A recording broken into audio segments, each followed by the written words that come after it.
These woodworking myths are holding you back, so let's talk about them before that happens. The reality is that knowledge and good technique is always better than expensive tools. In fact, here's an experiment you can try. If you have a friend who's a master woodworker, swap wood shops with him for one day and then build the exact same projects and then see whose project turns out better at the end. You can buy a $200 chisel and use it, and it might work out well at first, but if that chisel gets dull and you don't recognize it, it's going to work like a $5 chisel. However, if you have a $20 chisel and you take care of it and you sharpen it properly and maybe go through the effort of learning how to sharpen a chisel and learn how to use that chisel, it'll outperform that $200 chisel all day long. Start with the basics, and during that process, I think you're going to figure out what tools you actually need to upgrade. A lot of the tools that I have now are still the ones I started with, and they work just fine. However, there are some that I've replaced 1, 2, even 3 times, because I kept finding that there was benefit in some of those tools being a little bit nicer. My best example is my sander. I spent a lot of money on it, but it does cut down on my sanding time. It's nice and ergonomic, so it feels good in my hand. And it's just a pleasure to use. So for me, that was well worth it. But I can also say it really took me using that crappy sander to realize I wanted a nicer one. No, not even close. In woodworking, there's almost nothing that's perfect. Wood isn't even perfect. Wood moves. Nothing stays perfect. So you trying to make an imperfect thing perfect might just drive you crazy.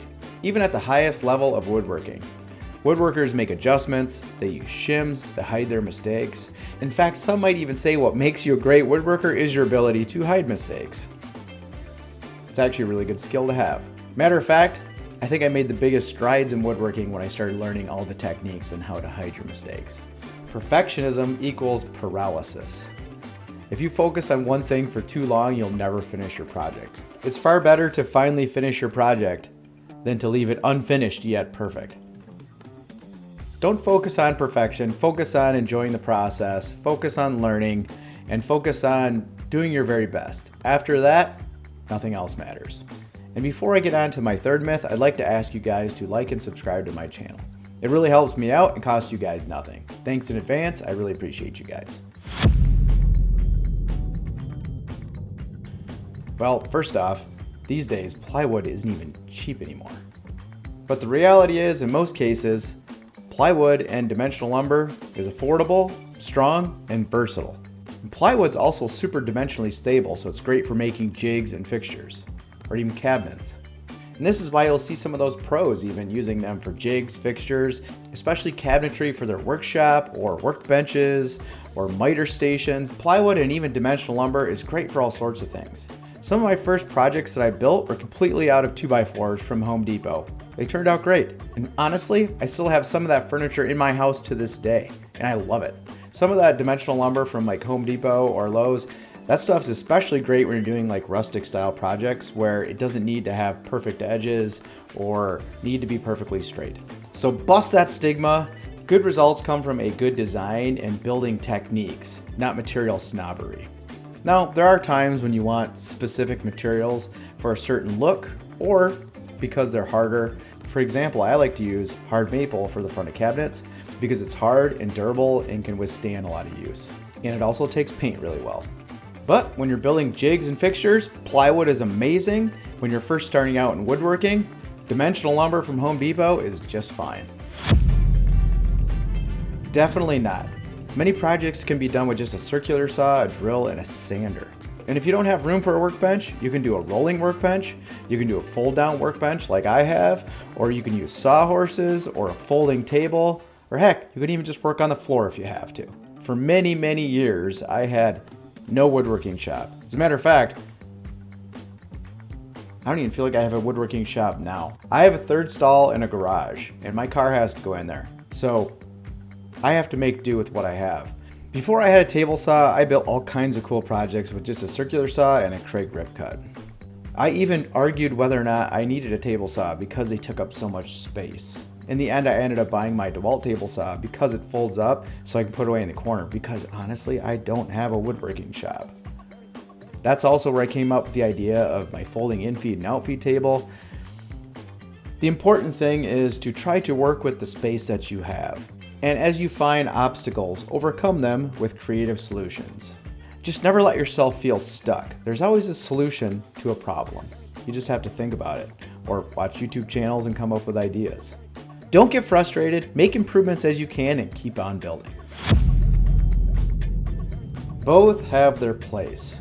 If you just need to do something quick and you don't have to get your miter saw or table saw out, sometimes the hand saw is actually faster. If you're trying to do something precise, like make a really intricate little hole or square feature, a chisel is the right tool for that job. In most cases, hand tools are best for very unique, intricate things. But if you're going to be doing a lot of things many times, lots of repetition, like framing a basement, a miter saw is definitely the way to go. If you want to build cabinets and precision is important, go for the table saw. When I was tapering a table leg, I tried using a regular hand plane for that, and then I decided that my power hand plane was a much better choice. It's important to learn when to use which tool. No! Mistakes are learning opportunities. And honestly, I don't know how I would ever learn without making mistakes. If everything just went right the first time, what did you actually learn? Here's an example. When I was building this desk that I'm working on right now, I had an idea to add an inductive charging pad underneath the table so that I could charge my phone just by setting it on this little lightning bolt that I carved into it. Well, I finished the entire table, and then I flipped it over and I started routering out the back because the top had to be thin for the inductive charger to work. And little did I know that that particular router would sometimes start to walk down as you're using it. So as I was routering, all of a sudden I blew through the other side of my table. The table that I'd probably already worked about 20 hours on. So what I learned was, make sure your tools are tight, make sure your tools are adjusted properly, make sure you're using the right tools, upgrade your tools if necessary, but don't let something like that happen. In order to fix that, I had to cut my table apart. I had to drive an hour to buy another piece of wood. It's a mistake that I hope I never do again. And that mistake is going to be burned into my mind forever because of the effort that it took to fix it. So I always say this, but pain is the best teacher. Every mistake can make you a better woodworker. Just try not to make any of the mistakes that create blood. I mean, it can be about building furniture, but it really should be more about the process, problem solving, stress relief, and creating with your hands. It's about getting off the couch and doing something that you can be proud of. And if you're lucky, maybe you'll build some things that will actually outlive you. Those are my top 7 woodworking myths that might be holding you back. I hope this video was helpful. If it was, don't forget to like and subscribe, and leave me a comment and let me know which one of these myths was your favorite. I really appreciate all of you. I couldn't do any of this without you, and I'll see you guys in the next one.